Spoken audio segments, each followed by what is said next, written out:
Change begins from within.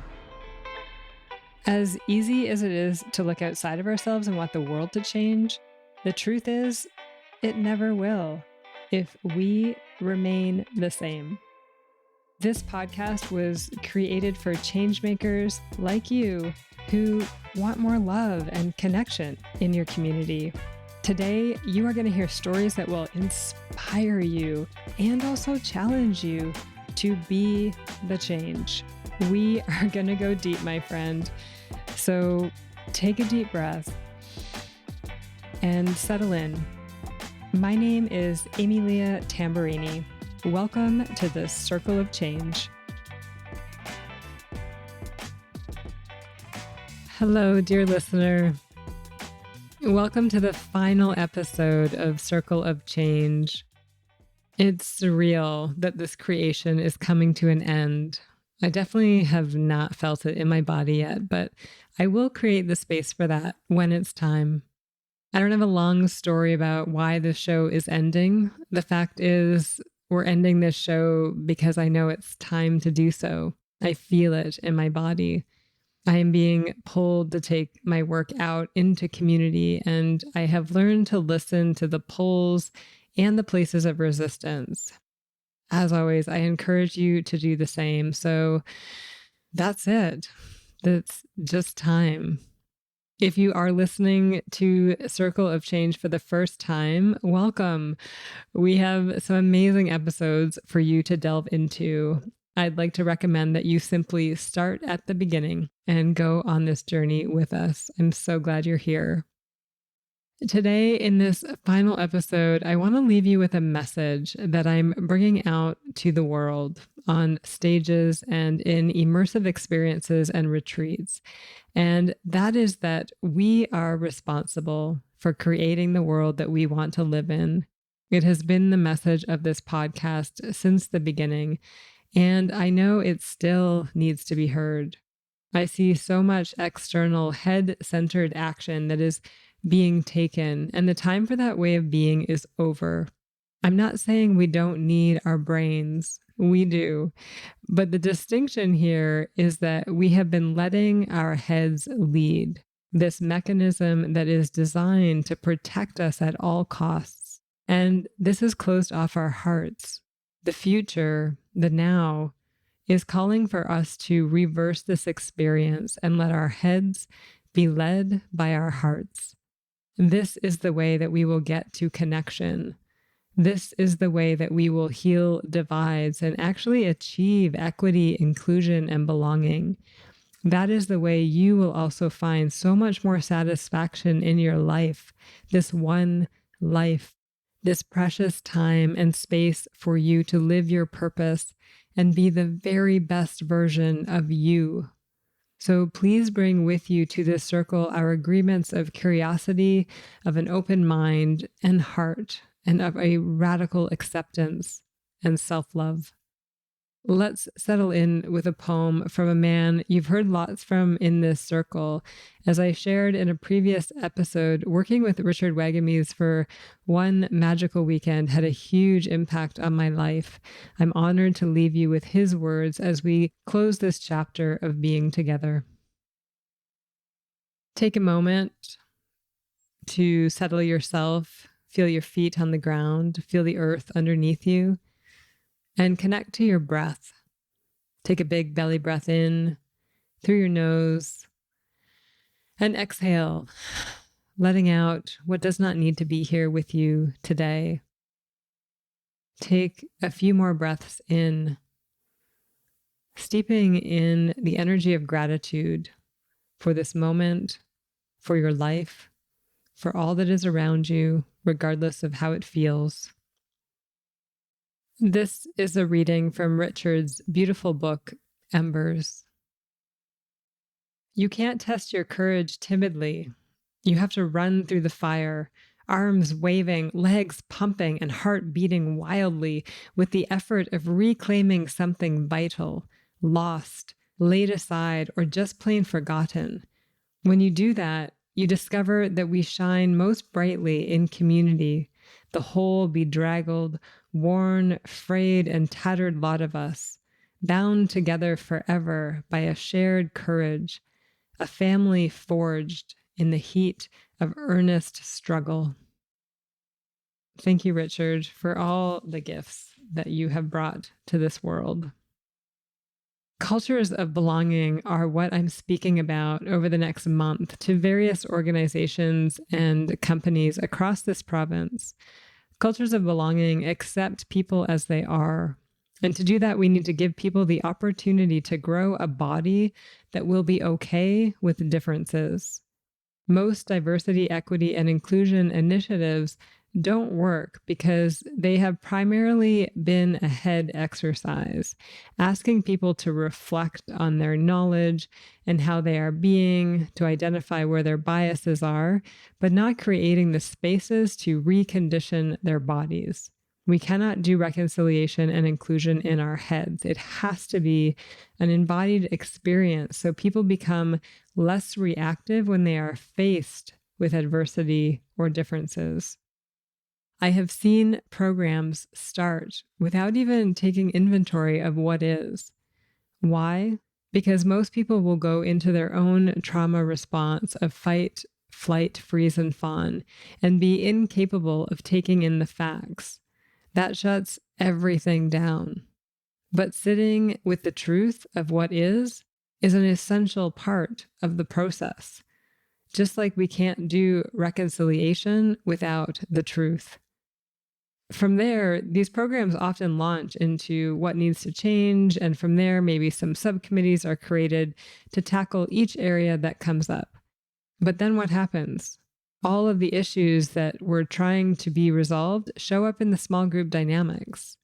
So unless those small groups are set up to accept people where they are at and be with the differences of opinion, the culture will not change, regardless of how many team building activities, awareness trainings, and policies result from DEI efforts. What is needed most, in my observation, my experience, and my opinion, is a space for people to radically be themselves and for us to decondition our bodies so that we are okay with how people show up. We switch the focus from how do we control people's behavior to make me feel okay to how do we feel okay regardless of who or what is around me and what is happening. That is when we change our workplaces, our communities, and our systems, and we empower every individual to be equitable and inclusionary wherever they show up. Until this work is done, we will continue to respond with our head and leave our hearts behind. This inability to be with differences and other people's trauma, it shows up in how we generally deal with the problem people. When people are causing harm or not showing up as their best selves, we ask people to take a leave of absence, or we begin to micromanage them, or we ask them to tap into their therapy packages. What the message there is saying is that there's something wrong with you and you don't belong here. Go do your work over there, isolated out of this community. Keeping everything closed off like this delivers the message that it's shameful to heal. It also says, we have nothing to do with your issues. On a societal level, when public figures make a mistake, we ask them to resign. Or when people do something that goes against the laws we have in place, we put them in prisons. And the message we give them is something is wrong with you, and you do not belong here. This is exactly how capitalism thrives in our communities. It tells us, our bodies, our homes, our relationships, our finances are not good enough, that something is wrong with us. And in order to belong, we have to do and purchase a whole bunch of things. This is the very mentality that led to colonization, racism, genocide, discrimination in this country and beyond. We said to groups of people, something is wrong with you and you do not belong here. And we made it okay to distance ourselves. This is the myth of separation that began with colonization and was perpetuated through capitalism and the patriarchy. But here's the thing. We can't heal in isolation from each other. We can only heal in the same environment that caused the trauma in the first place, which is being in relationship to each other. So when we send people away to heal by themselves, we're actually minimizing the effects. Instead of inviting people closer and getting curious, taking shared responsibility for the state of things, we say, you are not me, and I want nothing to do with you. But what would the world look like if the original settlers came to Turtle Island and instead of saying, you are not me and I want nothing to do with you, they leaned closer with curiosity, with an eagerness to grow and expand their perspective of the world? That process would have taught us to be curious in the face of differences instead of being scared. Even if mentally we get that these ways of being are wrong, our bodies are still programmed to act in the same way to protect ourselves at all costs because we have not done our healing in relationship to each other. What this does is it creates a world where nobody is responsible, where we can run around and point fingers at people and say, they are why we are in this place. Not only is that ineffective, it's also so disempowering. So we not only need our bodies to be okay around differences, we also need our bodies to be okay with taking responsibility. In ancient traditions and in many indigenous cultures today, where there is community strife, the solution is not to isolate and push out. The solution is to bring people inward, to create a space to get to know themselves deeper, to reconnect them to community and what is true in the world, and to surround them with love and support. These systems understand that we are no different from each other, that I have hatred and you have hatred in your body, that I am a murderer and you are a murderer in your body, that I am a racist and you are a racist in your body. They also understand that everyone, even perpetrators, have something to teach us about ourselves, and therefore everyone must have a voice. There is an understanding in these communities that we are all love, kindness, patience, understanding, and acceptance at our core. And they find a way back to that place, but they do it together in community. When we show up like that, there is nothing to be feared. We can be with anger.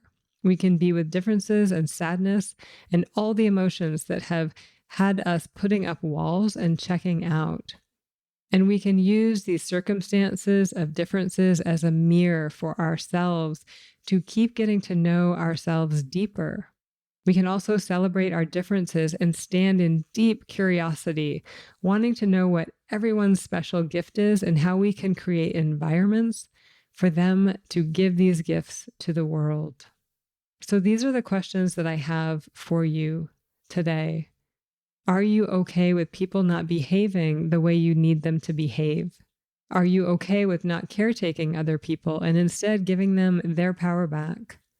Are you okay to be with someone who has different behavior or disruptive behavior and see yourself in them?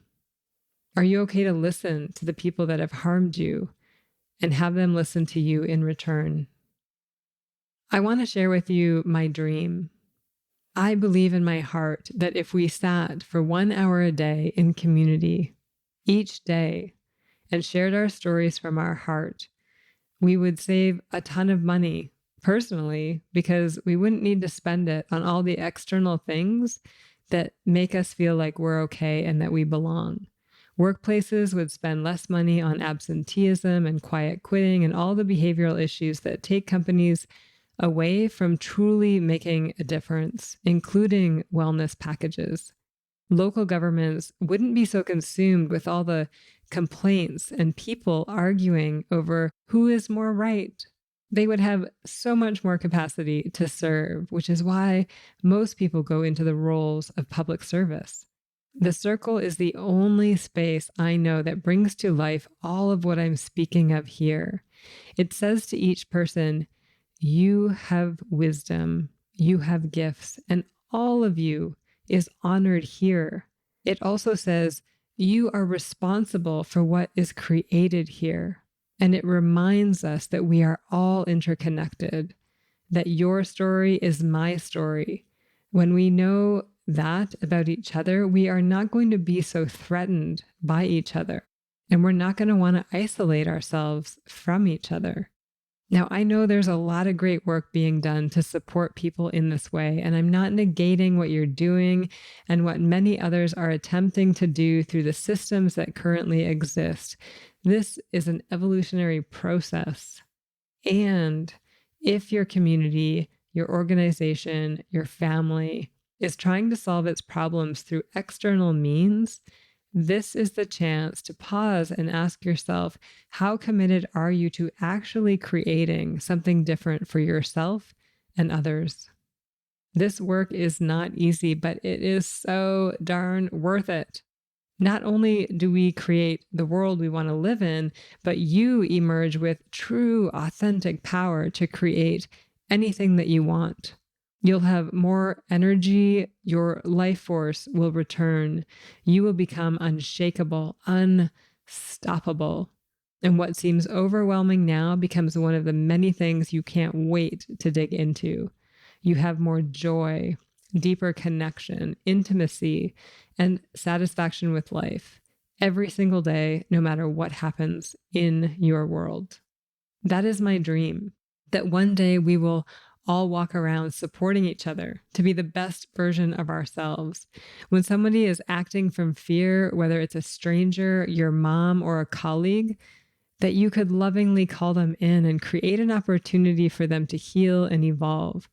And we could do that because when we look at each other, we will see that we are souls made of love. This is the dream that I am manifesting out in communities with human resources teams, with governments and leaders from all walks of life. I'm taking this dream out into the world so that we can do this work together. And if you want to join me or you want me to come to your community, please reach out. You can send me an email at podcast@humconsulting.ca. Email me what your dream is and what is holding you back, what is getting in the way. I would love to hear from you. I would love to work alongside you.